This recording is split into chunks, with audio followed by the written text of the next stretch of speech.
Good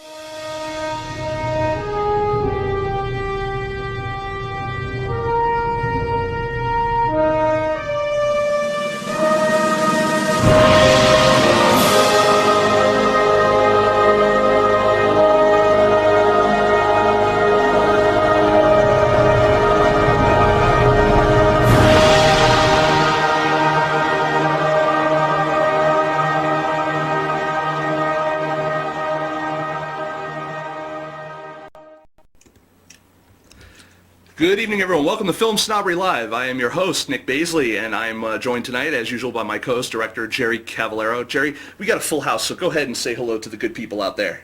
Yeah, I'll keep it really quick. Hi, everyone. Hi, everyone. Yeah, we have to keep it really quick tonight because we have a fantastic show tonight. It's jam-packed. We have two guests on tonight, and both of them are just awesome people, and they've created some awesome work, and we want to share that work with you folks out there. And I notice right now we have a really full chat room out there. I want to remind everyone, especially if you're a first-time viewer, feel free to go ahead and post any questions for our guests tonight in the chat room. Jerry will go ahead. He'll be the moderator. He'll be passing those questions on to me.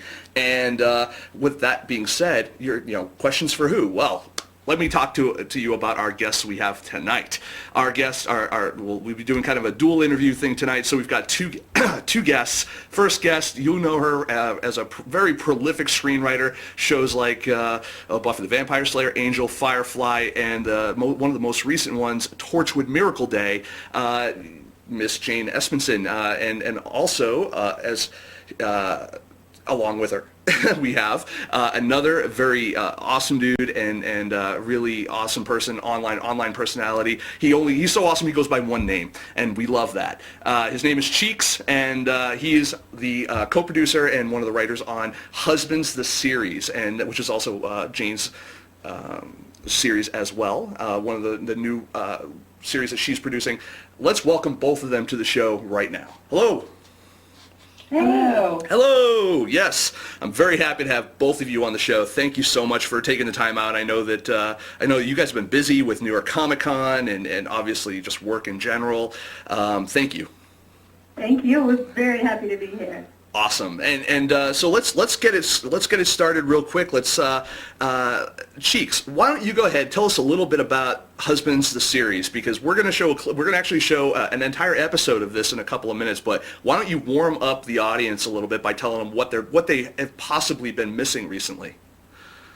Well, it's a sitcom. It's a romantic comedy, and it's got a classic premise about two people who don't know each other very well that wake up in Vegas, married. And the twist is that it's two men, and there has been a law recently passed for marriage equality. And because they're both high profile, one is an actor and the other one is an athlete, they determined that it would be bad for the cause if they got a divorce. So they decide to stick together and work it out and take it from there. And how, I guess I'll go Jane on this one, how did you guys get together to make this series, and why does it resonate with you two? Well, this was an idea that Cheeks was already sort of playing around with, or not exactly this idea even. It was the idea of him and Alessandra Torresani, who plays Haley in the series. And I worked with her at Caprica, which was the show I ran. And the idea was sort of them as two young actors in Hollywood being forced to realize this is time to grow up. And the two of us started talking about it and realized that we had an opportunity to do something with a little more impact. We were asking the question of why does the story need to be told? And we ended up with this premise of this marriage. And I think that's why it's resonating, is that this is a story that is so much of our time. And there's so much reason to tell this story right now. And yet it is also a familiar, comforting, funny premise that people instantly get. They get the funny of it and they get the romance of it. And so I think that's why it's resonating. It is at the same time incredibly classic and incredibly of the moment. And it really has connected. Like, we have this incredibly passionate group of fans who have found the show online, who are just sort of watching and rewatching and reviewing. We haven't gotten a negative review yet, And so it's clearly clicking. It's connecting with people. And Cheeks, I'm looking at the chat room here, and I'm seeing so much love in the chat room for you here. And what is, what do you attribute, people just loving your personality? People, I mean, you'll have, whether it's gay men, straight men. I was reading the comments even in the, for all the videos, and, even a guy will go out of his way to be like, I'm a straight dad, but I love you and I love the show. How do you respond to that, and how are you, what do you hold yourself up to be in terms of a personality? Wow, what a question. I don't know. I'm incredibly moved and sort of astounded by that, and I just try to keep doing what I'm doing. I love to make people laugh, and I like to think that I can do what I enjoy doing, which is performing and writing and creating, and at the same time, give something to the world, which sounds kind of cliche and maybe arrogant, but I'm living my life, and I like to live it for the entertainment of other people. So I'm really really humbled and just amazed every day at the response. And another kind of just quick follow-up question to that. I mean, do you ever feel sometimes, because you're very out there, you're very, I don't want to use the word flamboyant, but you're just you're a large personality, I mean, whether it's you're on the screen, I mean, even some people in the chat room are saying, wow, you emote so well, you could be a silent film actor, and you'd still be able to come across. How, do you ever react differently, if someone is, do you ever feel like someone is laughing more at you than with you on certain things, or do you feel that you have to entertain to a certain demographic or crowd? No. I know that was a weird question, weirdly structured, but yeah. Yeah, it was like 3 questions in one. It was. It's kind of what I do. No. No, I don't feel like I have to be a certain way for a certain demo or crowd. And I think that what you were saying earlier about, getting a comment from a straight guy who's like, I'm a dad and I think this is awesome. I think that that's a good example of, I just do what I do. And I think that comedy is universal to an extent. I mean, it's specific. Everyone thinks that, something else is funny, and some people don't think other things are funny. But I think that comedy is, for the most part, universal. And, and there was something else in that question that I had an answer for, but now I've forgotten it. It's too much all at once. You can retrieve that thought while I'm talking about you, but how about that? Okay. I think that one of the things that people respond to in the Cheeks persona and in Cheeks himself is this incredible positivity. Yes. That Cheeks, Cheeks was a phenomenon online before we did Husbands. And he's got his website, WeUme.com, and he tweets his Go Cheeks Go, and he makes videos on YouTube at the Go Cheeks Go channel. And the thing that I responded to there when I discovered him and when other people discover him is this positivity and this sort of, you get right away the sense of the triple threat, that like this is someone who is fun to look at because he's very good looking. He's fun to look at because he's very, very funny. And he's great to listen to because he is a good writer. He has good comedic instincts and good comedic concepts that he builds on. And I think people respond to that. People expect someone to be good at one thing, not sort of everything at once. Now, going over to the writing aspect of what you guys do, and we do have a question from Kate Geek here in the chat room. It says, Jane, how does writing for TV differ from writing for the web, and are there pros and cons? Well, there's definitely pros and cons because writing for TV, you have less control, but you reach more people. Writing for the web, it's the reverse. So it's a trade-off. I find that the writing, though, the nuts and bolts sitting down and writing the jokes, this is the same exact writing we would do if we were writing this as a sitcom, other than the fact that we got to be a little saltier and swear a bit more on the web.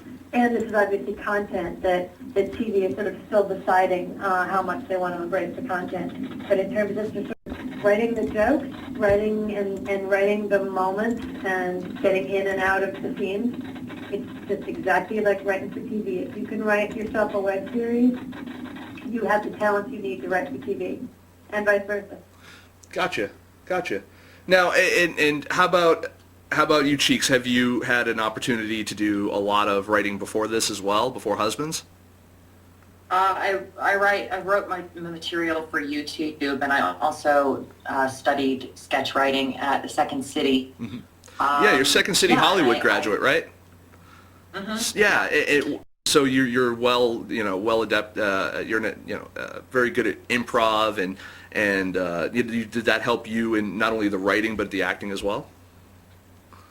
Yeah, absolutely. I think it actually helped probably more in the writing. I mean, it certainly helped in my acting, but that ability to just sort of be witty on the fly and immediately find what's funny about something. And what I liked so much about Second City was that every week, we would get a couple of hours to just play basically different improv scenarios, and then we could take what was funny and say, all right, now let's build something around this, and take like a segment of it that was working and put it on the page and draw it out from there. And then, there's a lot of structure in the writing as far as how to write a joke and the three, rules of comedy and then the triangle of comedy and all that. So to me, yeah, that was a huge help as far as refining the science of being funny. That was way more intelligent an answer than I was prepared for. Not saying you're not intelligent, just saying that was so well structured, well thought out that you actually stunted my ability to ask a follow-up. No, that was good. I like that. We actually do have another question though from the we're going to be answering questions from this chat room the whole interview. MJ Hardy Britt, question for both Cheeks and Jane. We'll go with. Do this one in a New Zealand accent. We know MJ Hardy Britt. New Zealand. Let's see, New Zealand. I can do Australian because I used to live there, but New Zealand might be tough. Yeah, I don't know if I'm going to be able to even pull this off. Right. I'm going to try it anyway. Screw it. I'm going to try it. For both Cheeks and Jane, there's been a whole lot of feedback for the series for each of them. What has been their best piece of feedback they have received in relation to the show? Oh, that's very well done. The best piece of feedback we've gotten in relation to the show. Mostly we've gotten people saying they love it, they wish the episodes were longer, which makes us feel good. There was a piece that Alyssa Rosenberg wrote for The Atlantic that I thought was fantastic, because I felt like she really got what we were doing, and I was really happy with that article.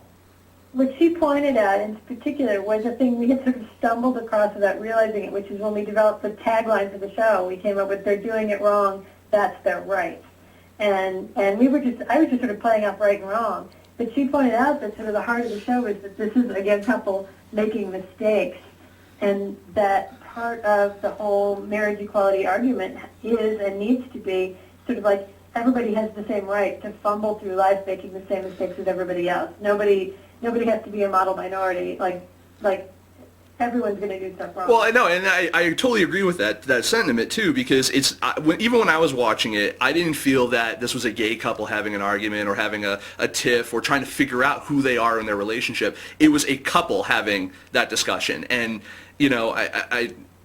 I really identified with the relationship aspect of it. It didn't have to be gay; it just was. Right. And I think that that's not only a sign of really good writing. I think that's also a sign of really good acting. In terms of the two main characters, Cheeks and your co-star. I mean, it wasn't like watching a gay couple. I mean, obviously, there were humorous elements to it, there were gay elements to it, but I mean, I was watching a couple.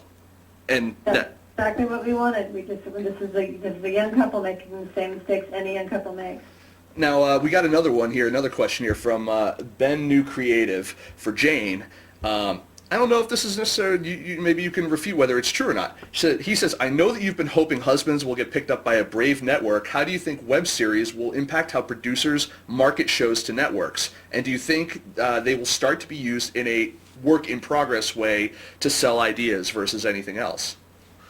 I hope so. I think it's a really smart way to update the notion of spec scripts, which is the traditional way you got hired in TV was to write spec episodes of shows that already existed, and then that spec meaning speculative. You weren't really submitting it to be produced. You were submitting it in hopes of getting a job. Then that turned into you write a spec episode of your own pilot. So you're saying, here's the kind of show I would create. And now I'm thinking that the next wave, maybe instead of writing the spec pilot, you write and shoot the spec pilot. So you could go, and here's how it feels up on its feet. And if that's the case, that's the road we're going down. And we'll see. I don't know yet if that's going to become the new standard or if the script will remain king. But I certainly found it very, very educational to go past the writing stage and into the shooting stage for my own, for Husbands, which we wrote together. Now, in terms of getting this whole production together, I mean, are you guys, I would assume as whether it's as you're an actor or a writer, you're kind of used to having one job on the set. When you're working on a web series or an independent film or something like that, your role is greatly expanded above and beyond, just I'm a writer, I'm an actor. How did you guys each deal with kind of the added responsibility of getting this together? I mean, or was it, did you guys take your experiences that you've already had and really apply them, so that you didn't have to? I mean, how was the production done? We were both doing multiple jobs. Chicks, do you want to talk? Because we were we were doing some writing there on set a little bit.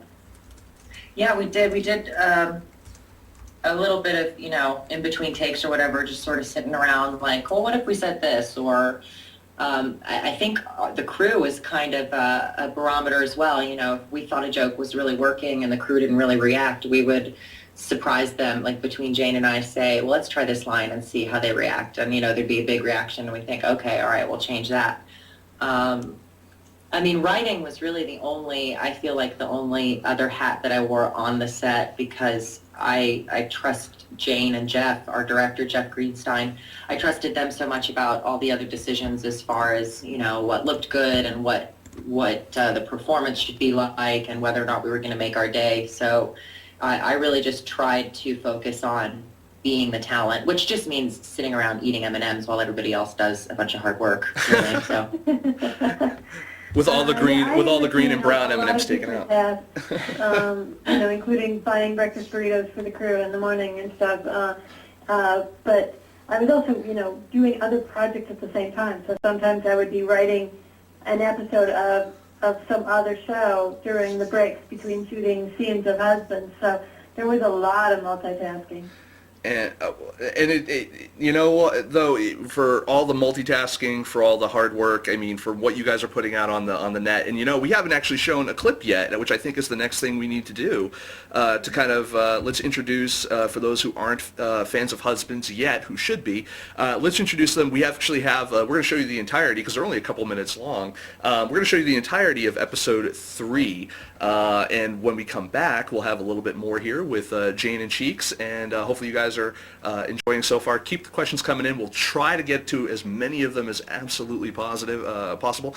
And see you in a minute. Hang on. I think we need to set up episode 3 a little bit. Oh, okay. Let's set up episode 3. Go ahead, Jane.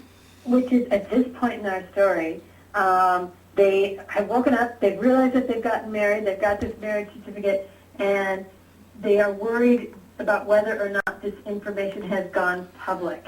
And so they, at the end of episode 2, they are just realizing that the public may have heard that this famous actor and this famous athlete have gotten married. So that's where we are heading into episode 3. Look at you. That was the most professional kind of segue into something I've had on this show. So thank you for that. So everyone out there, enjoy Husbands episode 3. We'll be right back.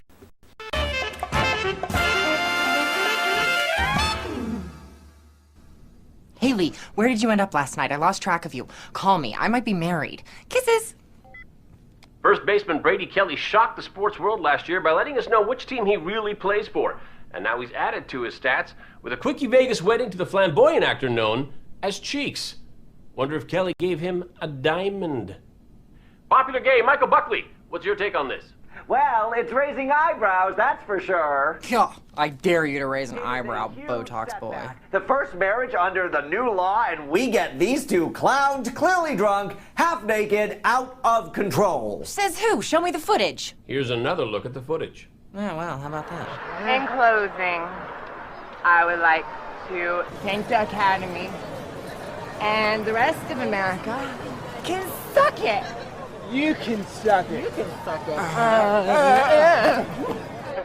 Can I? What's the news look like? Well, from my POV, yay, publicity, plus we look cute in shorts. And from my POV? Remember that 9/11 thing? Oh, and that was the head of GLAAD on the phone, and they'd really preferred if we didn't emerge from our drug den and file for divorce 10.5 hours after we get married. We'd be Brittany. On the upside, we'd be Brittany. No, I'm not gonna be the first gay divorce since the new law. We have to stay technically married for a while. What? Straight people do this all the time. In fact, if we weren't gay, this would be a hackneyed premise. I'm a role model. I'm a professional ball player. Do you understand the hell I went through to come out? Oh, you mean a few people have said some not nice things about you for a year? Try every day since I was 12 years old. Don't worry, it gets better. But it's gonna look so bad for the cause. So what? So you sacrifice your entire life for public opinion? For the cause? What if this wasn't a sacrifice? What if this marriage worked? Cheeks gives an inquisitive look.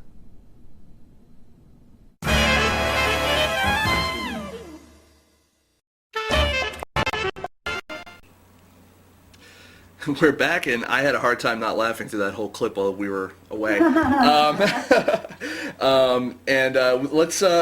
go ahead and get. I got a question for Jane real quick from King Uda Mahatsu 1. I love names. Said, question for Jane. Is it, apparently they want me to read it in a Canadian accent. Okay. Is it difficult for you to switch between the super dark writing you had in Miracle Day, A, and that of Husbands? Both are amazing, but I was just wondering how you balance it so well. You are in the mood of whatever you're writing. You know, you sit down to write something dark, you write something dark. You don't have to retool and, you know, you sit down. Well, you know what helps actually? If anyone who's dealing with this, read your way into it. You sit down, you read what you've already written, and you get in that place. It's like when you sit down and you've read a bunch of Jane Austen all day, you start thinking in Jane Austen voice for a while. It's like that. If there's a blank page in front of you, sometimes it helps to read something that's in the tone of the thing you want to write, or to watch a few minutes of it. If I have to write, for instance, a Buffy comic book now, I might put in an old episode of Buffy to sort of remind myself for how it feels to be in that voice. But switching from the dark to the light, no problem at all. Now, Cheeks, I was talking with Jane earlier tonight, before the show, and she mentioned that you typically handle the duties on like the first draft, the first go around. When you're writing, do you actually find it harder or easier to write your own character?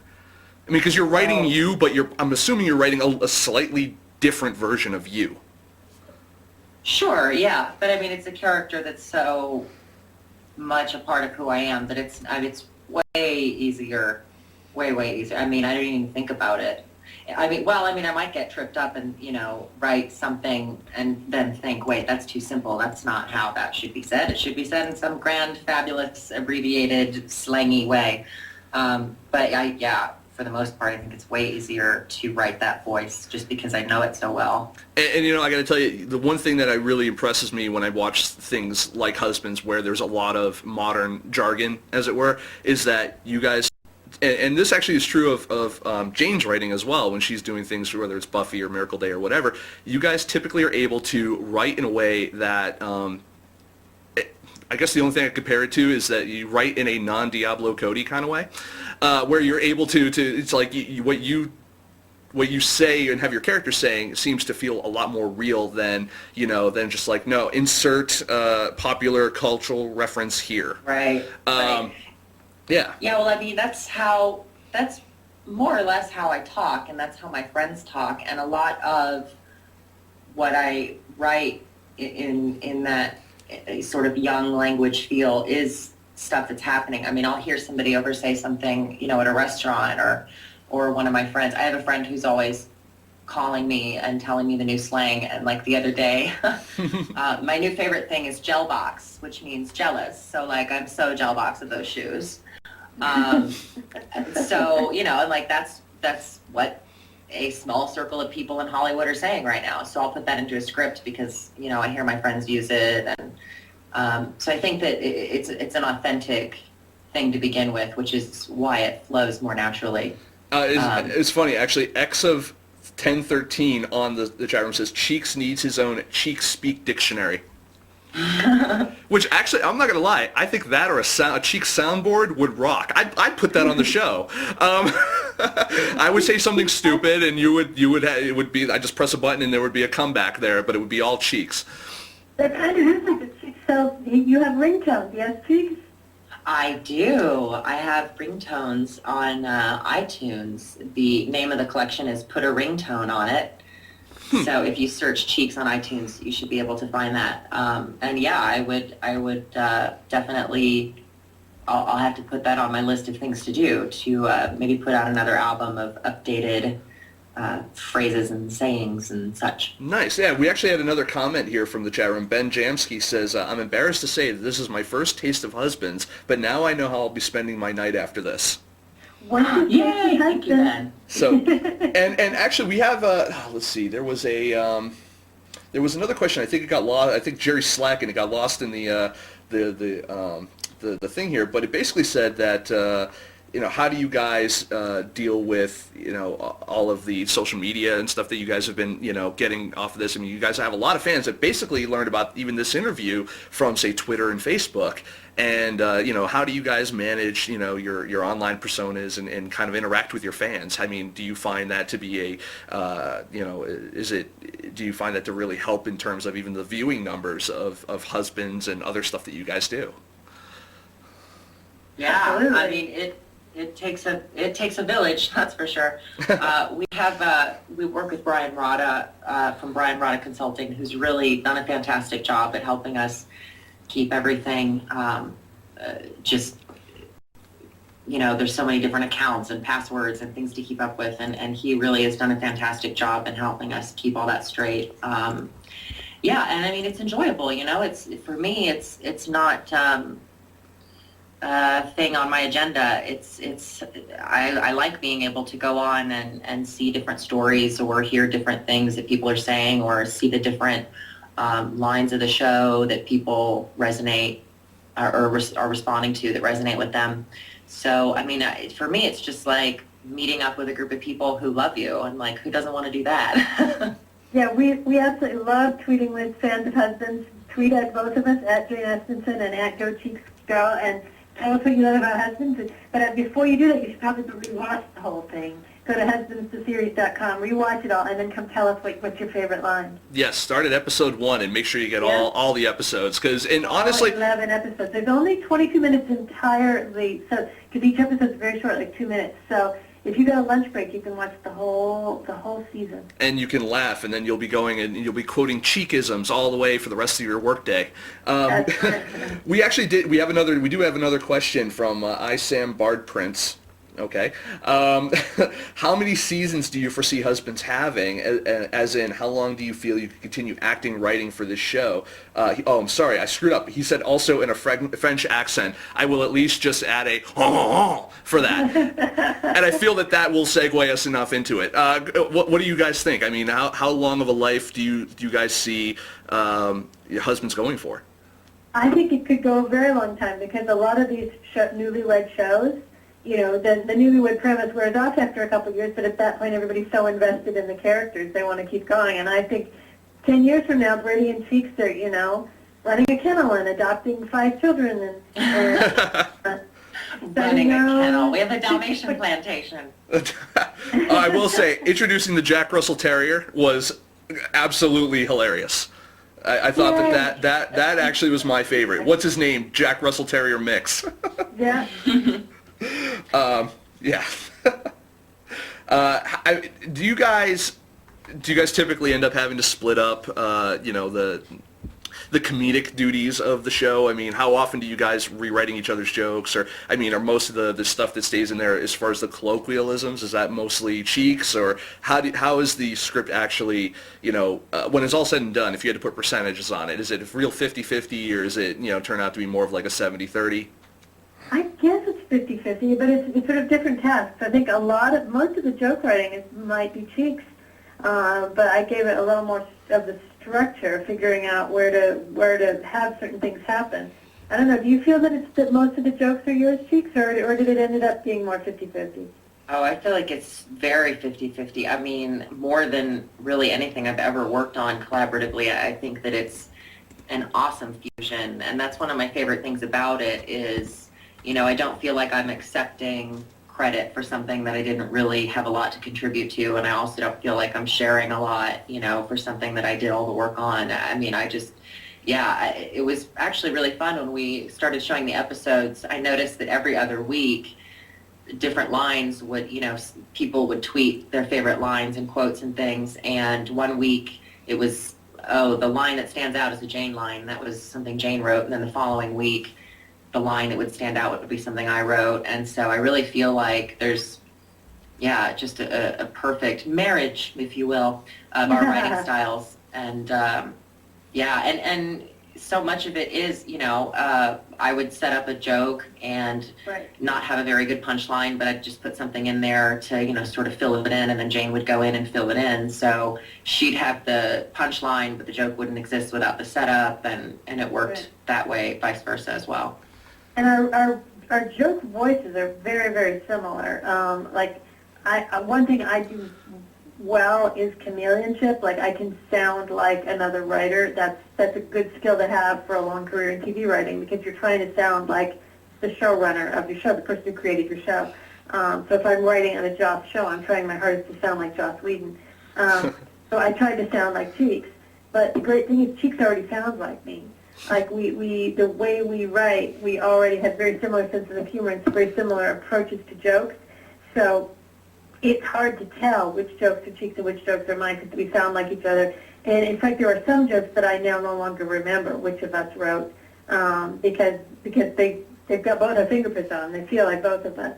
We also did an interesting thing, which is we treated it the way you would a real TV pilot that was going to be on broadcast TV, is you bring in other comedy writers to help you do a punch-up session. So we did that too. So some of the jokes actually came from other Hollywood TV comedy writers who came in and helped us punch it up. So we were very lucky to get some high-level comedy help in there. So more cowbell came from a friend. I love that. I thought that was good.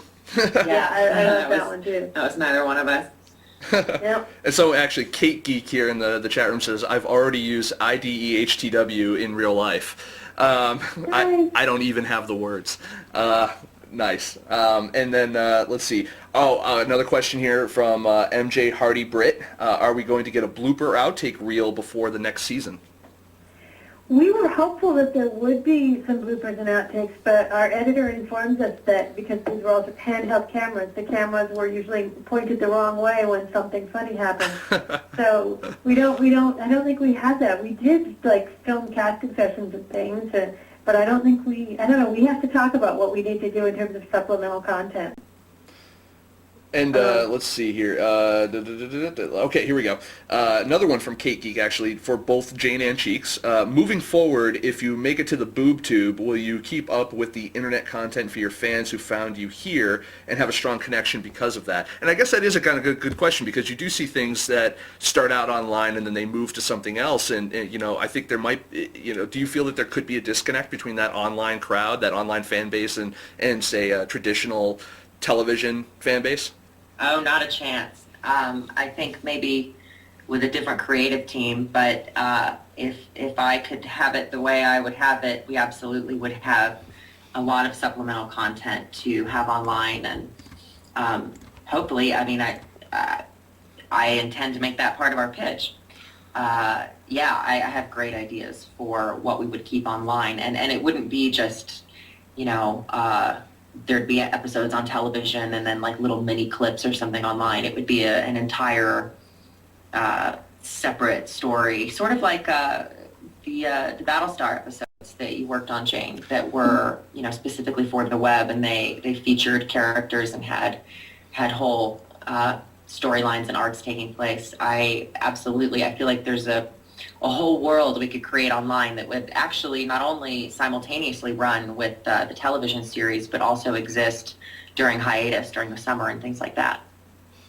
Yeah, and one of the things that I was really struck by when we started getting fan reaction to this was how international Husbands is in a way that TV never is, because it gets, you know, it's limited by country. You don't get American TV shows in another country unless they're purchased there. But if there were a way we could keep our web content international so that those fans who wouldn't get it on TV would still be able to follow online, that would be ideal. Awesome. And we do have another question for Cheeks, specifically from Arcane Dream 68. She says, or he or she, I can't tell, sorry. I've been an artist all my life and am now considering being an actor. I am wondering what inspired you to be an actor, and how long did it take you to get where you wanted to be? Which I guess also begs the question, are you where you want to be? I am exactly where I want to be, and I'm exactly where I feel like I need to be, quote unquote. I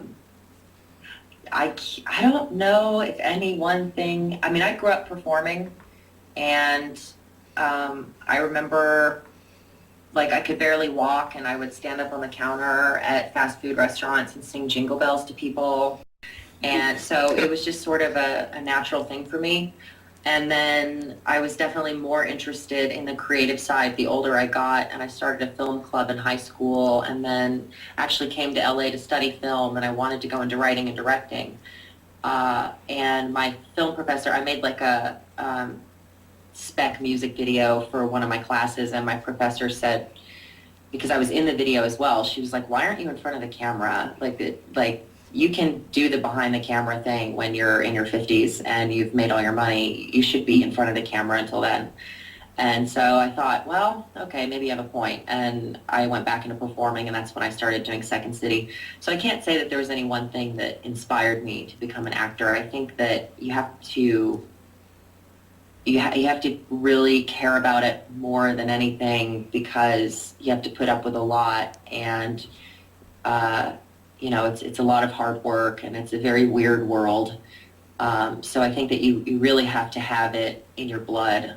And actually, Yeah. that actually kind of segues really well into another question, a related question here from Happy Bum XD. When you guys were deciding on which career paths to pursue, how did you decide on, you know, writer, actor, etc.? And was it hard considering, you know, the pay and the competition? Because you hear stories, so many of them, of the struggling writer, the struggling actor, and, you know, or the actor slash waitress slash, you know, barista or whatever. I mean, what really drove you? I mean, how do you get that drive? And against all odds, to be honest, I mean, because the competition is so stiff out there. I mean, I'm sure talent is a lot of it. And Jane and I were talking about this a little bit earlier. And talent is a big part of it, but so is luck. You know, meeting the right people and stuff like that. I mean, what kind of what kind of drove you guys to want to, shall we say, put up with that? Well, you know, people always say that for careers like that, show business careers, that you should only do it if you feel that's all you can do. That you know, you have to have it, your only option, the thing you were born to do, the dream in your heart. I'm not entirely sure that's true. Yeah, you have to risk something to go for a career in show business, because the odds are against you, obviously, because it's such a desirable career. People want it and would do it for nothing. But there are ways too. I'm a very cautious sort of person. I did not move to LA until I had a job waiting here for me.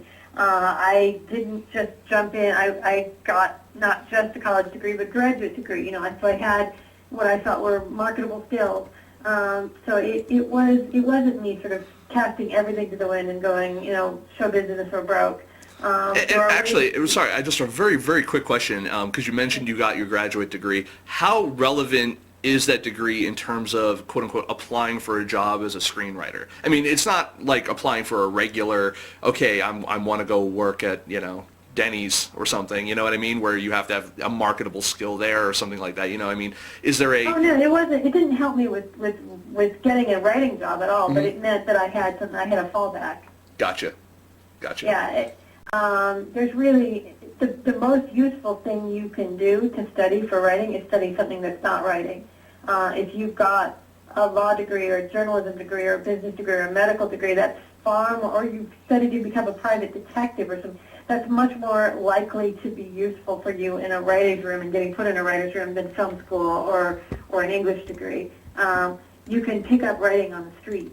Other skills, mathematician or something, then you've got something you bring to a writer's room that nobody else in that room is going to have. So Yes. I recommend people study whatever something different, like go out there and stretch yourself in terms of education. But there are ways to throw caution to the wind and move to Hollywood and put all the chips down. And there are other ways to get in a little more cautiously. People shouldn't feel that in order to make an attempt to be a writer, they are giving up every other option. That's true. I would agree to that to an extent. I'm the kind of person that works well under pressure, and when I don't have any other options, I know I'm going to succeed because I don't have any other options. And I'm right there with you on that one. Yeah, and I am very, very different from Jane in that that's my attitude is like, just do it, and if you're spending the last $5 in your pocket to do it, then the fact that you need to make back that $5 and then some will be what gets you the job. I think that it's easy to... I understand caution, and I think that it's a fine line between playing it safe and never doing anything because you don't take a risk, and the greater the risk, the greater the reward, and there are a lot of people, unfortunately, that it doesn't pay off for them. But I also think, people talk about how fierce the competition in Hollywood is, and it is. I mean, everyone's an actor, everyone's trying to do something more than what their day job is. And at the same time, one of the first things I learned when I came here, and forgive me because it doesn't sound like a very nice thing to say, but 80% of your competition are hacks. They really are. They can't show up to an audition on time. They may or may not be talented. They may have just gotten it in their head that they're going to be an actor a month ago, so they're giving it a shot. They may care more about the car they're driving than what they're working on, and that's going to get in their way. So there are a lot of things that people are motivated for the wrong reasons, and it narrows itself down pretty quickly. And so I think that if you make an effort to get to know everyone you can, be open-minded, be diligent, and put yourself above the rest in that sort of a way, through being punctual and being friendly and being good. That will actually, in and of itself, exactly be right. a huge advantage. And we have a regular guest on the show in the chat room. Her name's Kim Garland, who's just in the process of making. I think it's done. I think it's in post. Her first short film, and she said, "I wrote so much of my short film. Sprint during Jane's writing sprints on Twitter, and felt so inspired writing with Jane. In terms of her script."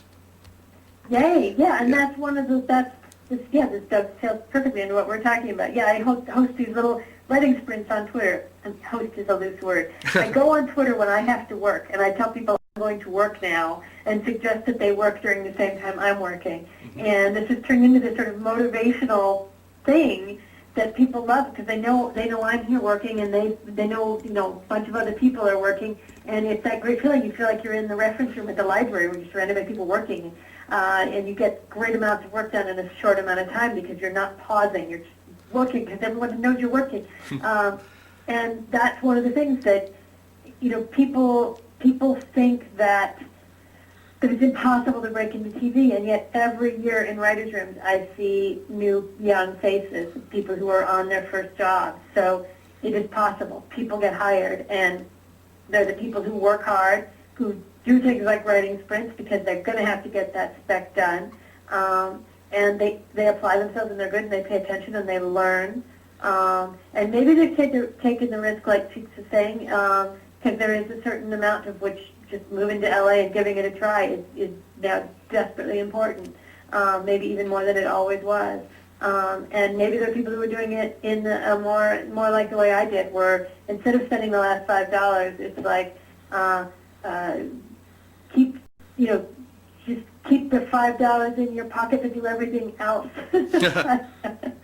Well, yeah, and I think that to speak to that, it's also important it's a good sign if you can't not be doing something that you're passionate about. You know, I had a job for a long time where I would work 9 and 10-hour days to make $400 a week, and I would come home and be completely mentally and physically drained, and I couldn't let that stop me from putting something on the internet or from, recording a song or working with friends on a video. I mean, I was so exhausted and yet so driven to still be doing something. So I think that the trick might be to, whether you're taking a risk or not, to always be doing and completing and moving on. You meet a lot of people that are still editing their student film after 5 years, or they're never finished with their first screenplay. It is incredibly important to be doing it, to finish it, and to let it go and go on to the next thing. I think that's maybe the most important thing. And Absolutely. I think everything Cheeks said, people should pause and replay if you have that facility, because that was really, really, really brilliant. And yet so many people who I if I ask someone that I want to read their spec script and they don't have it there ready to slap into my hand, that's when you are forestalling any opportunity for good luck to happen for you. Good luck happens when you're ready for that moment when good luck happens. Yeah, and that, you're getting a great response from the audience from that. I mean, first of all, people are saying it's the College of Jane, and I'll even add in Cheeks to that, and that you, was it MJ Hardy Britt says, I love that Cheeks is always always giving to the world no matter what, and in terms of, even just content. And one of the things that I want to ask is do you ever find that sometimes interacting with your fans, whether it's during a writing sprint or something like that, does it ever get distracting to the actual work? And maybe Cheeks, it's a little different for you because what you do is so interactive with your audience. When you put the content out there, that might be a little bit different. Maybe that's just for you. It's more quote unquote part of the job. But what about you, Jane? Like when you're doing these writing sprints, do you ever feel like when you check in that it's more of a, oh no, I was just, is it more of a distraction than anything? No, not at all. I love interacting with the fans. It's so much fun that yes, sometimes there'll be a thing where it's like, oh, I've been tweeting and interacting and having fun so long and I haven't done that writing, but that's when I do a sprint. That's when I go like, okay, gotta go do the work. And by doing it as a writing sprint, I'm sort of still connected with the fans even when I'm off doing my work. So I've sort of found a way to do both. But yeah, it's not just that it's part of the job; it's that it's the fun part of the job. Nice. How about you, Cheeks? I mean, when you're adding content, you're getting stuff out there, and you're interacting. I mean, is the are you? I guess the question is, when you do it, are you doing it for the fans, or you do it more so for you? Is it a combination? I mean, how do you integrate your fans into the work?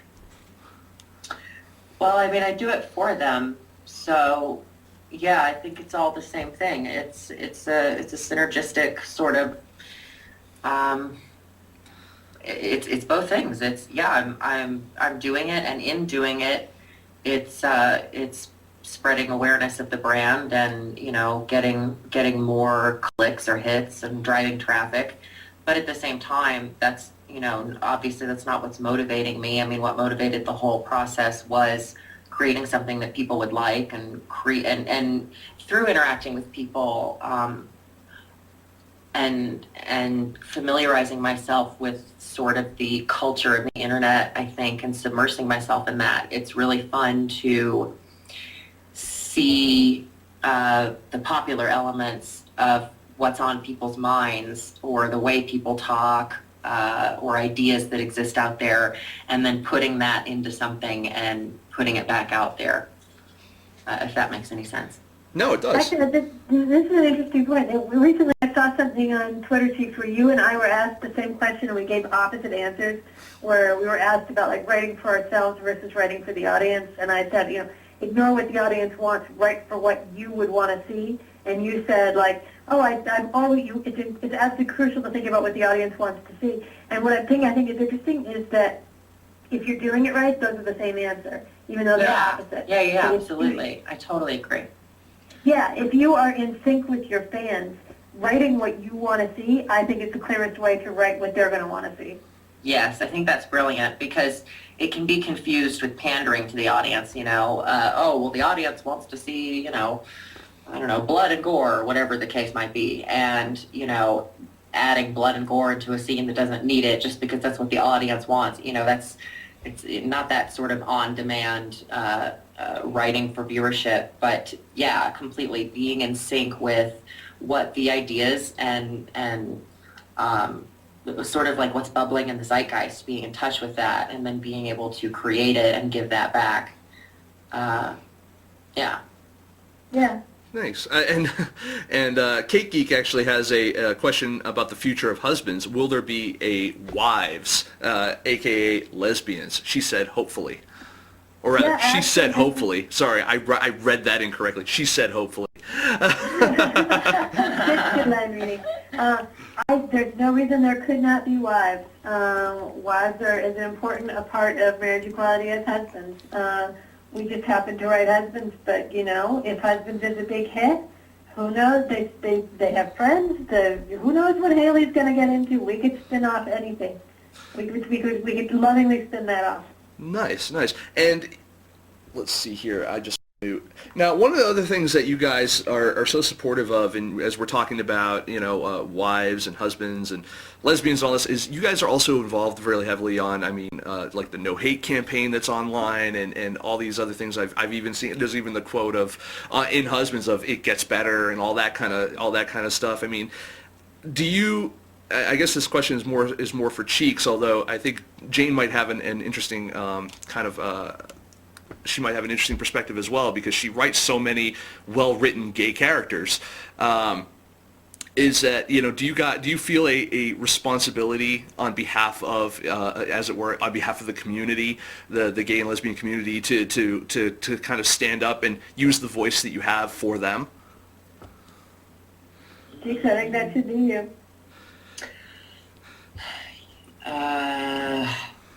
Well, that's a tricky question too, because I feel like to say yes is kind of soapboxy, right. And I don't want to.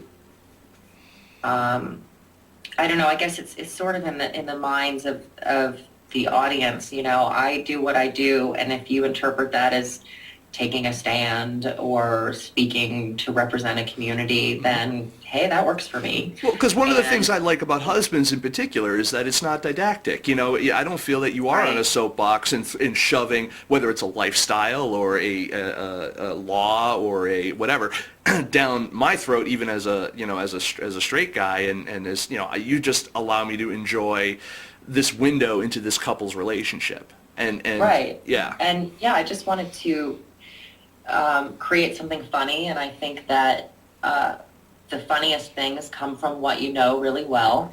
And my life as a gay man and living in Hollywood and being a child of the internet and all of that, I just took all of that and put it in a thing and said, here you go, here's my thing, here it is. And there's no intent of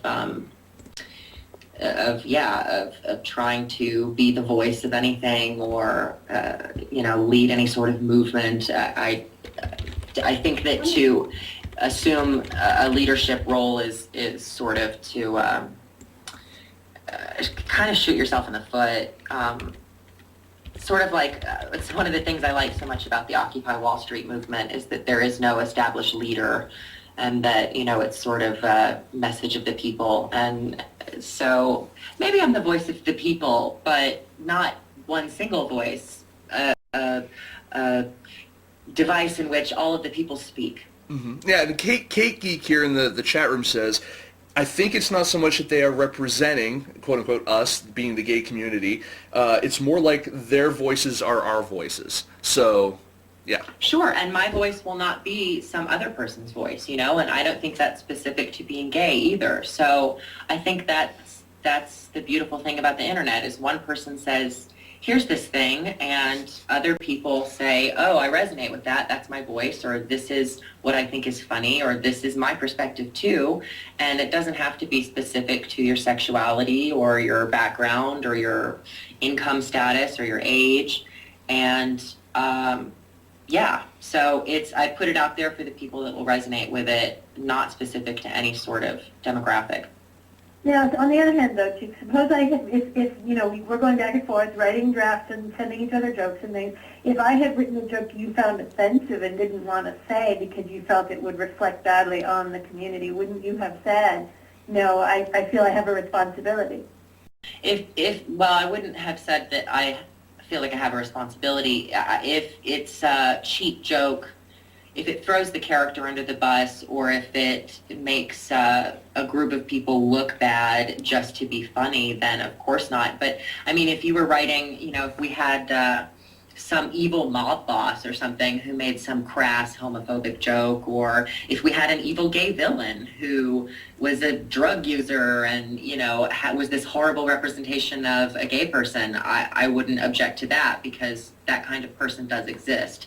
It's only when I feel like there's no real point and it cheapens it just to make a joke or something, that I would have a problem with it. But again, that's not specific to any demographic. I mean, I wouldn't have a character say that's retarded for the same reason. That would offend me, and that's not something I can personally relate to. But yeah, we have a responsibility to anyone who might be victimized by humor to not victimize them with humor.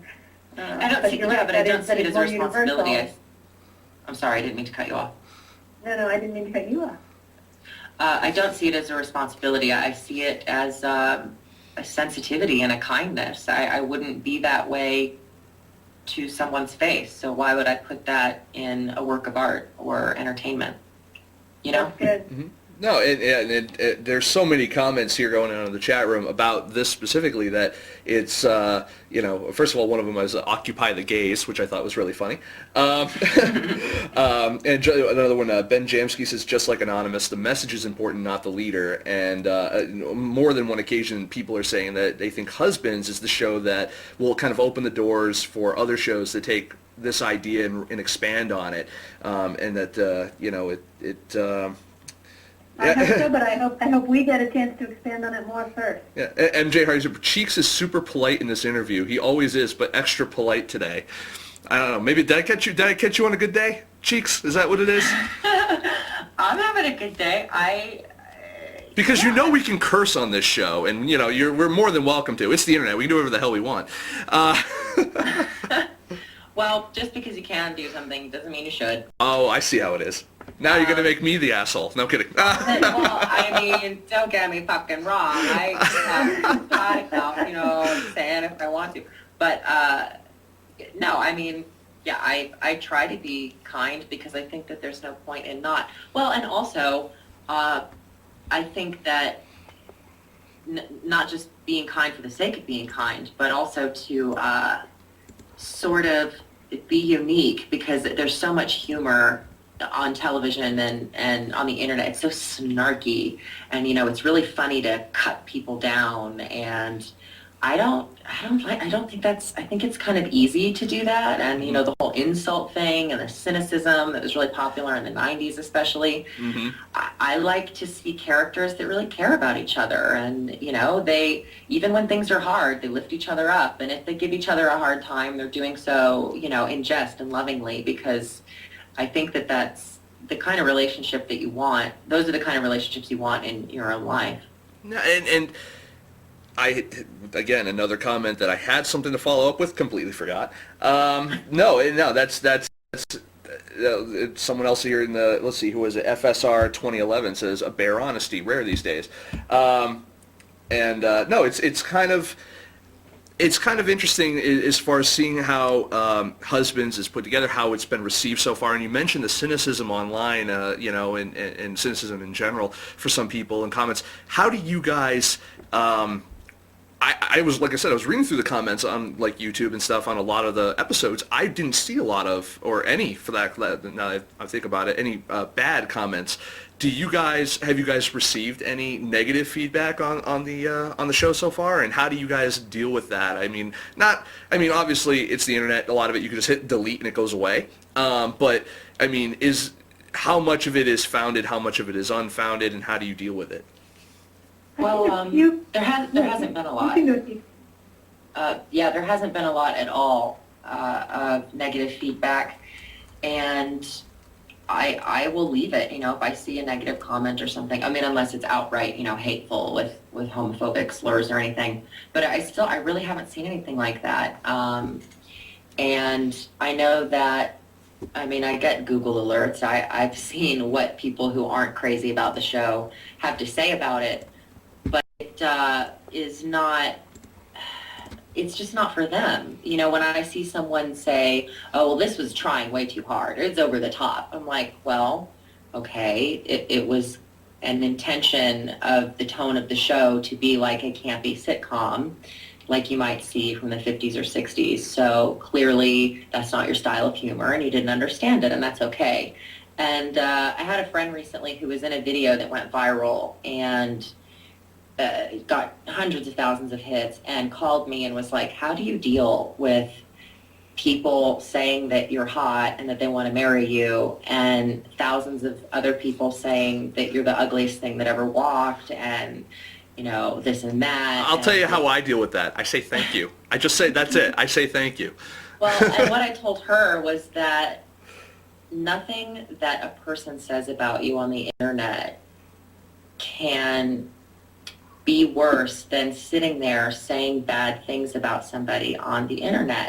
Like, oh, you think I'm ugly? Well, you sit there and anonymously write bad things about, like, what are you spending your time doing? Like, you could write the worst insult known to man and direct it at me. You could attack me for all of my personal insecurities and neuroses, and it still wouldn't outweigh the fact that you sit there and you put energy into it anonymously online. So, like I said, I really haven't seen hardly any negative response to the show, and the stuff that's been there, I'm just like, okay, well, it's not for you, and that's all right. So, moving on. Yeah, I've actually seen a couple really interesting constructive comments about structure that made me go, oh, yeah, that's kind of interesting. But I think overwhelmingly, absolutely positive, and I think that's part of coming out of what Cheeks was talking about, the positivity that we built into the show and the characters.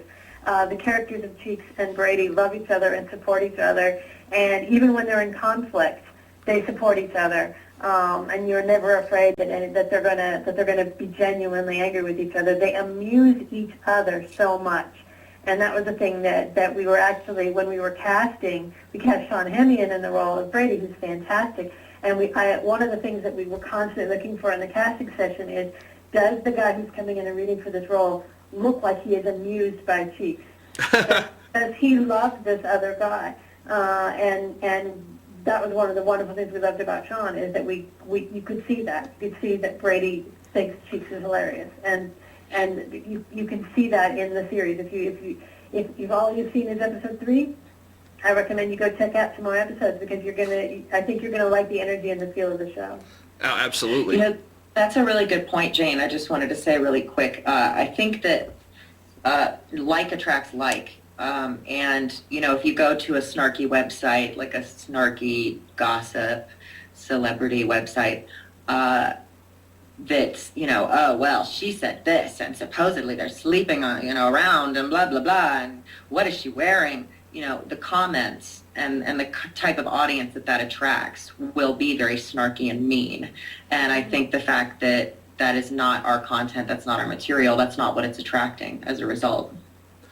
Yeah. No, yeah, you're right. I think you're right. I mean, I think the positiveness and the overall message, if you can say there's a message in the show, again, like I found the show to not be very preachy. So, I mean, to even call it a message show would really be stretching it a bit. But there's the funness of it. I mean, everyone, even the tender moments are playful, and it's just, it's so well done. Now, I got a question here because there's something in the chat room, I've seen it a couple times, this term, and I want to know what the hell it means. And I think one of you two will probably know. What is a virtual hummingbird? I don't know. Anyone? Because apparently they just made Jerry an honorary one, and I don't know what that is.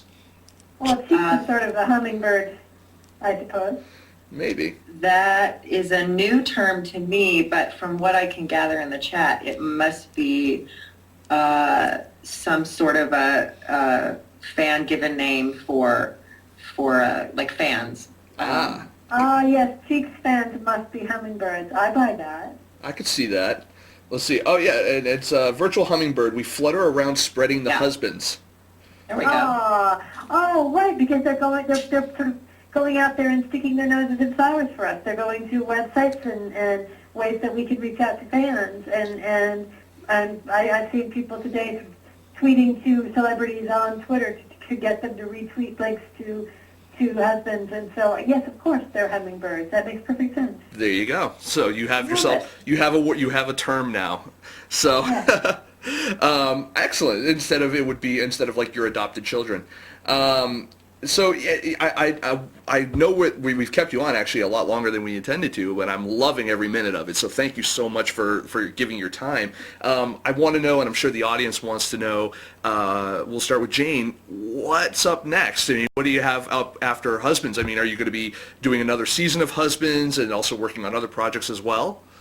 We hope to do more Husbands.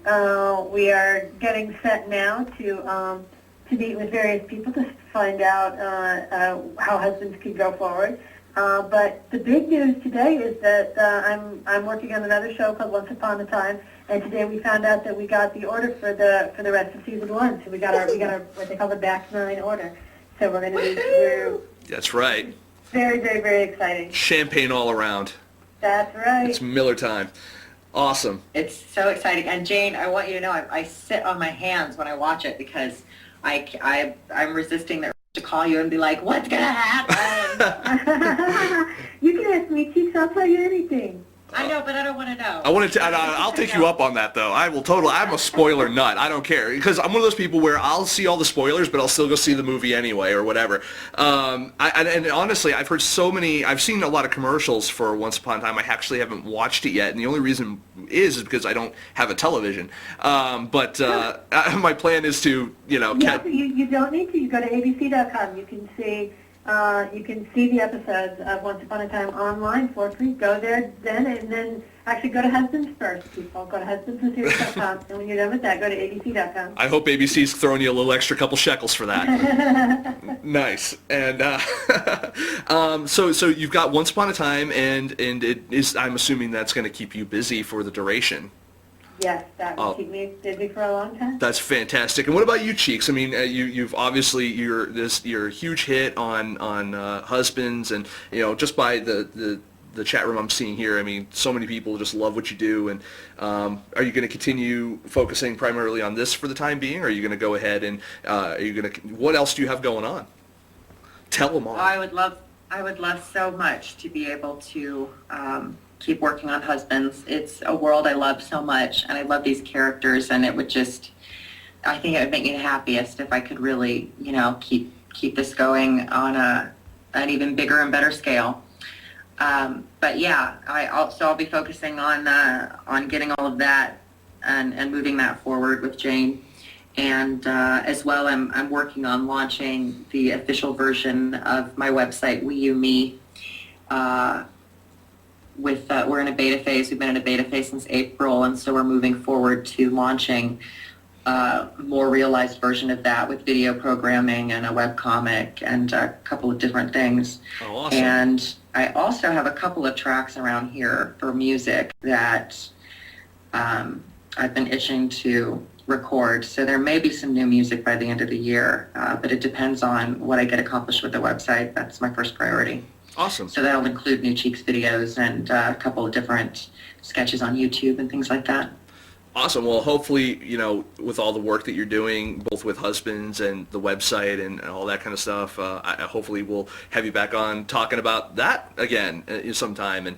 And Jane, thank you again so much for also taking your time, and you are certainly welcome back anytime. I mean, everyone in the chat room can't say enough about the both of you, and I know that you're also you've been a part of Script Chat before, which is a great resource for independent screenwriters, and I'm just happy to see everything that you're doing for the community as a whole, and you're providing us with all some entertainment that we all can relate to. Thank you so much. This has been a blast. I'm glad you had a good time, and I'll with that, I guess it's a great segue to let you guys go, and hopefully you guys I just cannot wait to see what happens next. Thank you so much. Thank you. Thanks for having us. I appreciate it. Thank you. Have a good one, guys. You too. Bye-bye. Bye. Bye-bye. All right, everyone. That was Cheeks and Jane Espenson from Husbands the Series. I'm really just so fantastically honored to have them both on the show. They're just such fun people. That being said, we do have more show, believe it or not, because this is the internet, and we don't need to worry about things like time limits or anything like that, although we do try to keep it around an hour. But we have more show. We're going to do a quick ad from our good friends at IndiePix Unlimited. Now, before you guys tune out, let me tell you something quick about IndiePix. They're like the Netflix of independent film, but they don't suck. In as much as they're not trying to split up, call themselves Quickster, then changing their mind. Netflix needs some Prozac is what happens.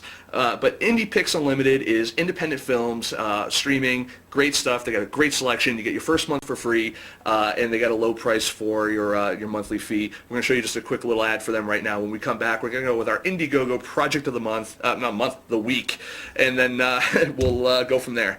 So stay around, stay tuned. Be right back.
All right, guys and gals and other people, if there is other people other than guys and gals, we have, that was our little ad for IndiePix Unlimited. Now I want to go ahead and I want to turn your attention to the thing here on, I don't know if this is my left, right, whatever we're seeing, whatever you guys are seeing out there on the web. There is a Indiegogo Project of the Week that we're doing. We've actually already had it on as our Indiegogo Project of the Week, but I really believe in what this guy's doing. He's been a huge voice for the independent film community over the past 20 years or so. You might have known him or remember him as he used to be the owner of Film Threat magazine, the editor of Film Threat, publisher of Film Threat, both the magazine and the website. Up until recently, he's now, you can see him doing his little stuff on TV on G4. His name is Chris Gore, and he also wrote this book right here, Chris Gore's Ultimate Film Festival Survival Guide. This is the 4th edition. And he's written several more before that. But Chris is, he was the founder of, he was on G4's Attack of the Show and was the owner of Film Threat for many years. It's now been sold and put over to our good friend here at the show, Mark Bell. But Chris has this other thing he's trying to work on. He really needs everyone's help. It's called Fetishville, and it's an animated series he's trying to raise dough for, and he's only got, let's see, what do we got here? I don't see how many days he's got left. He's only got a certain amount of days left, and I think he's down to maybe like 45 or 35 days. It's getting down. I think he might even be under a month at this point. But he's trying to raise some dough. He's got some really cool stuff. even the perks are really cool. Posters, T-shirts, thank yous, the whole 9 yards. This guy's been supporting independent content, independent creators for many, many years, and I wanted to take a second time to go ahead and give him some recognition, not only for that, but give him a plug for his project, because we here at Film Snobbery really do support a lot of the things that he's done. The guy's he's been there for everyone else over the years, and now it's time for us to give a little bit back. So go on to Indiegogo.com, and you can either search out Fetishville, or I believe it's Indiegogo.com/Fetishville, and throw him a buck or two if you possibly can. If you can't, no big deal. The other thing that we always say you can do, if you can't give money, give time. Send him a tweet, send him a Facebook, share it via Facebook, +1 it on Google, or however you want to do it, and go from there. So that is our Indiegogo Project of the Week, and we'll be promoting that all week long, and hopefully you guys and girls will see some value in what they're doing and go ahead and pony up and check them out. So that being said, we are now at the end of that part of the show, and now it's usually the part where my co-host and I, Jerry Cavallaro, we generally have a little chat together. Those of you who are new to the show, you've been probably chatting with Jerry. He's stuck like Jerry in the chat room, so he's been the one filtering and moderating the chat room, filtering the questions on over to me, and so he's the one you've been interacting with all night. He is your virtual hummingbird, as it were. He is going to, and now you're going to hear him, possibly. Jerry? Yeah. Hi. Hi. I am speaking, so you're hearing me now. That is true. I'm sorry, but the show just got a lot less entertaining and informative. Don't tell everyone that. They're going to go away. We have a great crowd tonight, and I'm so very thankful for everyone who showed up, and hopefully will stay to not only listen to Cheeks and Jane, but hopefully will stay and listen to us as well. Our chat room was incredible today. It was hard to keep up and get all the questions over to you. I know. You did a pretty good job, except for when you said I slacked off. Well, I had to, I had... You had to give them a reason for why you didn't have the question handy. I sent it to you. You did, but it was so far above in my chat window, I couldn't find it. Yes, blame the co-host. I get it. Well, that's what you're here for, is for me to throw you under the freaking bridge, or tracks, or bus, or all the other things that you can throw people under. Has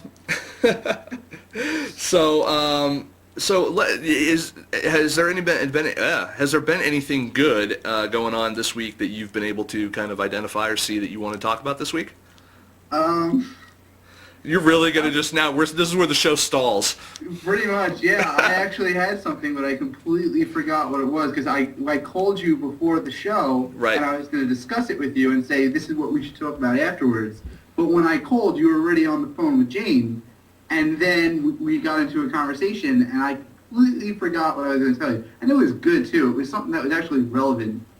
So yeah. You were being relevant? No, it was actually something that was going to be relevant, like that people would actually want to hear us talk about. And yeah, I don't remember what it was. I had a link and everything, but since I copy-pasted all the questions, I don't have it. You totally lost that, huh? Yep. Keiki says awkward. Yeah, Keiki says awkward. Look at them quibble. Look, I'll be honest with you guys out there. If you guys are of the gay or lesbian persuasion, you will love this show just because it's a great opportunity to watch two straight guys bicker like an old fucking married couple. Yeah, pretty much. Anyone who didn't know us would immediately think we were sleeping together if it weren't for the fact that we don't. Especially when we go down to the Orlando Film Festival and we travel down together, and we're in the same hotel room and sleep in the same hotel, and yeah. Yeah, and sometimes in the same car. And you had to be Mr. Cavallaro. I did. On many occasions, I had to be Mr. Cavallaro because go under my last name. But you know what? I don't mind that. I'm for equality in relationships that way, and I just don't want to be in a relationship with you. As a matter of fact, I don't think I'm going to call you again. I think we need to not speak for like 3 weeks. But taking a 3-week break from the show. I think. Well, I'm taking a 3-week break from you. But actually, that being said, folks, if you guys are actually out on the West Coast, specifically out in the Napa Valley area or San Francisco, I'm going to San Francisco next week. Yes, so that's what the... I'm sorry, I just read something that Kate wrote in the chat. Nick, you do look Sadly, not the first time I've heard that. But well, you'll take that over sloth, so. Really, you're going to introduce our new audience to that? I hate you. Yeah. Jerry, I hate your face. But no, folks, I'm going to be in San Francisco and Napa Valley next week for the Napa Valley Film Festival. I'll be doing a critics panel there. For those of you who don't know me and what I do, yes, I host this show. I'm also a film critic. I work exclusively with independent films and filmmakers. I also do consulting and speaking. I know that's a scary thought considering that you've heard me stammer all night long over questions, but I do some public speaking and whatnot. Yeah.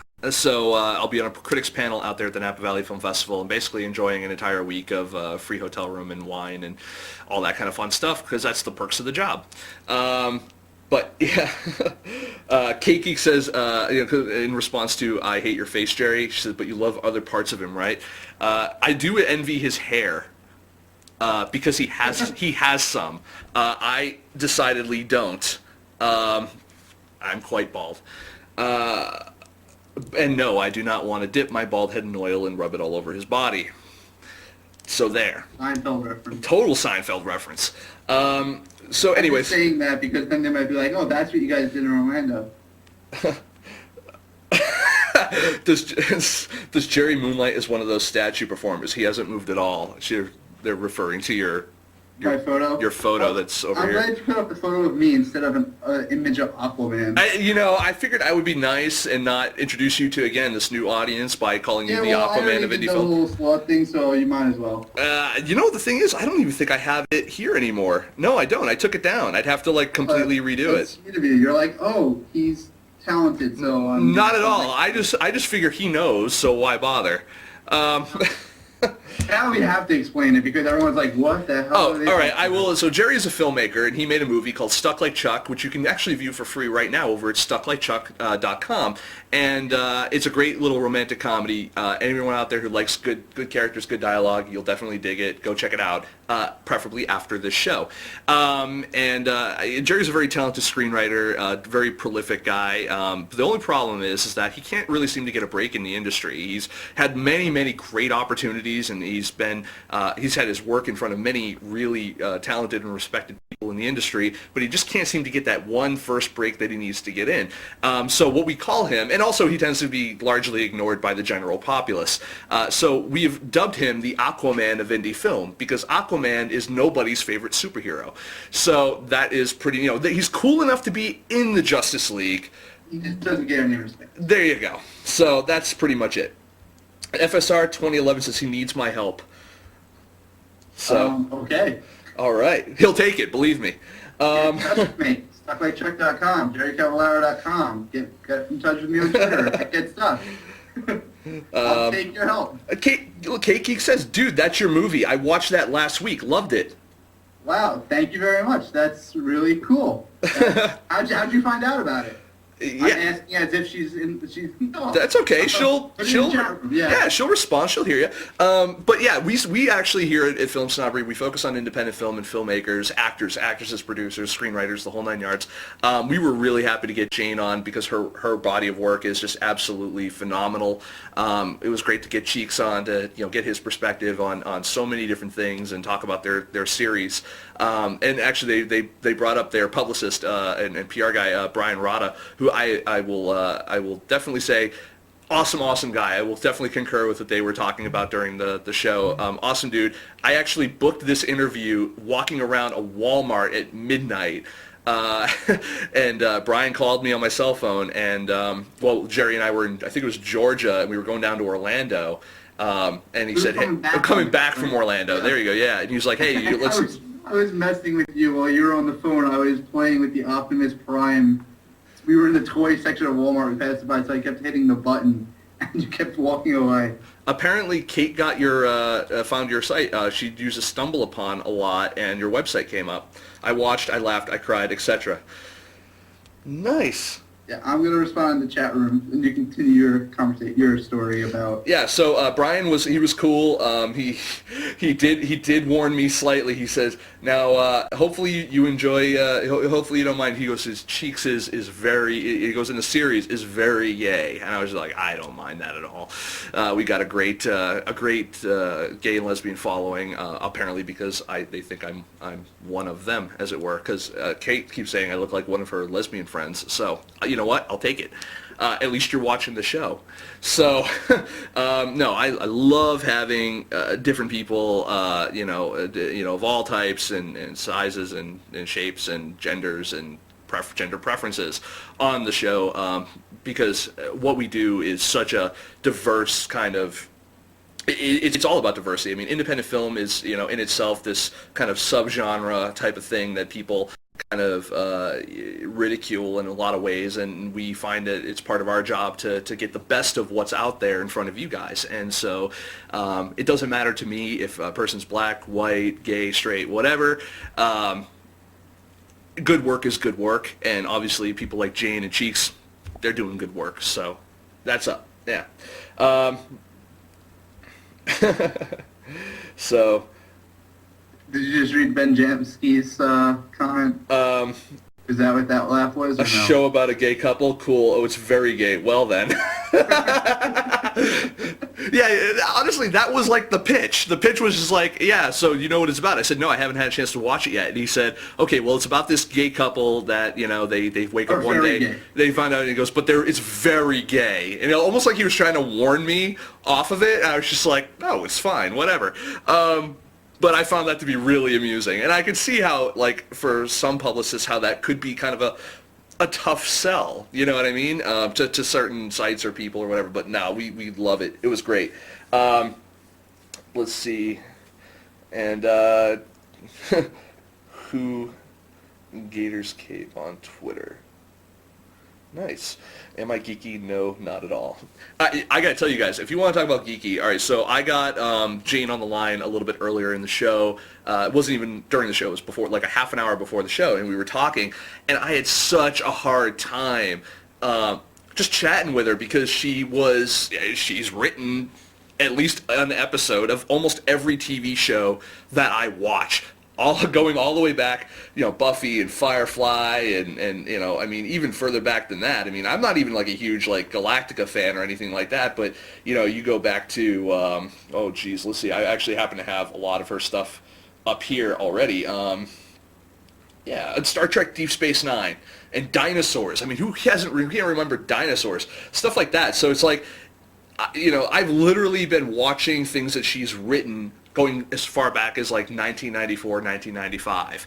And that, I mean, I was 13, 14, 15 years old around there because I'm 30 now. So, yeah, it was just really just so surreal to, just be like, dude, she writes so many of my, favorite characters and stuff like that. And so to watch, to see the success that she's getting now with Husbands and Once Upon a Time and all that kind of stuff, it's so cool when you meet people that are like that. And not only that, it's so cool when you meet people that you respect on both a personal and professional level, and they turn out to be just as cool as you thought they would be. And she was just so down to earth, and so like I had a hard time. I literally geeked out, and I had a completely hard time. That's happened to me one other time recently, and probably in the past year, and I had Sam Levine on the show, and it was the same thing. Like I couldn't ask the guy a straight question because my brain was just like, it's fracking Sam Levine, and he's on Freaks and Geeks, and he was on Inglourious Bastards and all this other stuff. And he was there to promote a movie he was in called Drones, and it was directed by Amber Benson, another Buffy alum, who we've also had on the show a couple times. But she is awesome as well. I've had actually gone out in person with her and chatted with her and stuff, and she's just a cool, down-to-earth person as well. So, let's see here.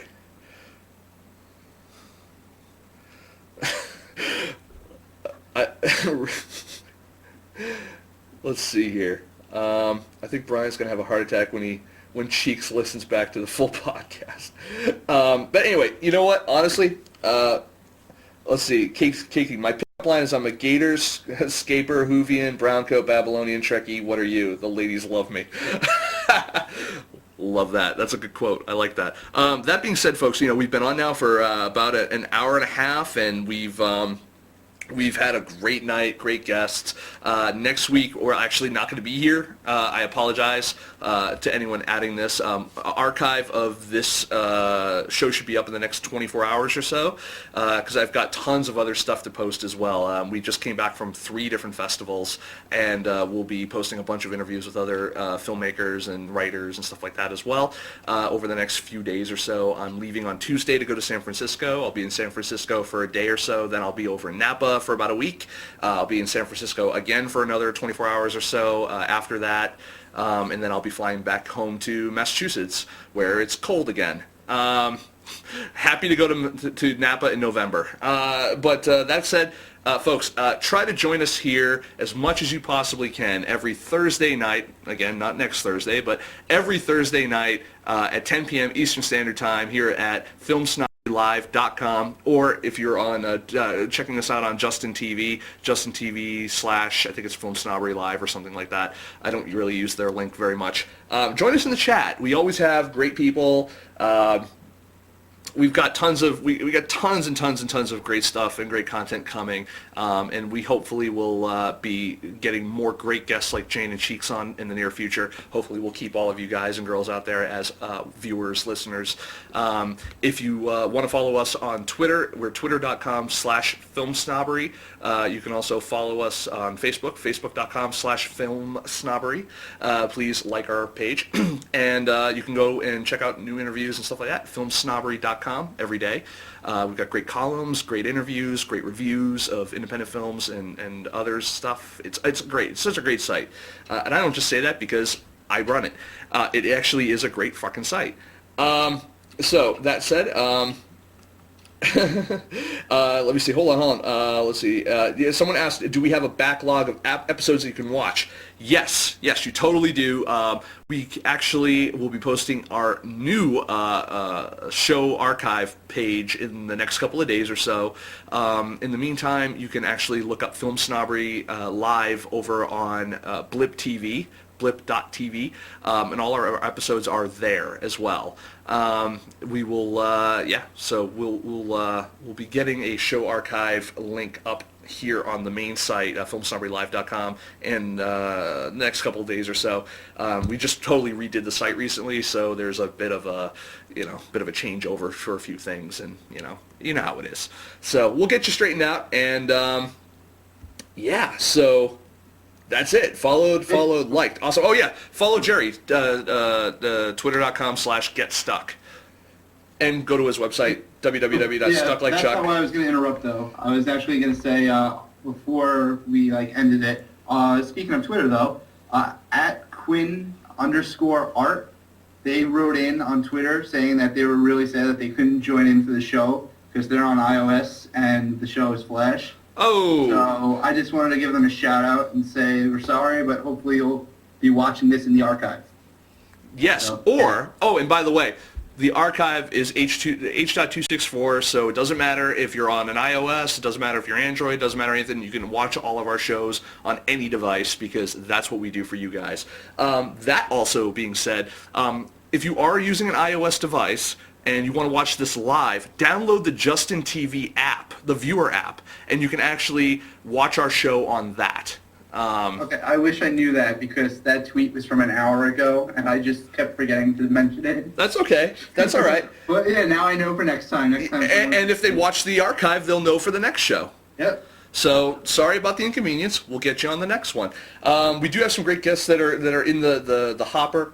And we're really excited to share everything with you guys. So that said, that's it, folks. You guys have a great night, and we'll see you again in a couple of weeks. And that's all I got. Good night, everybody. Bye, everyone.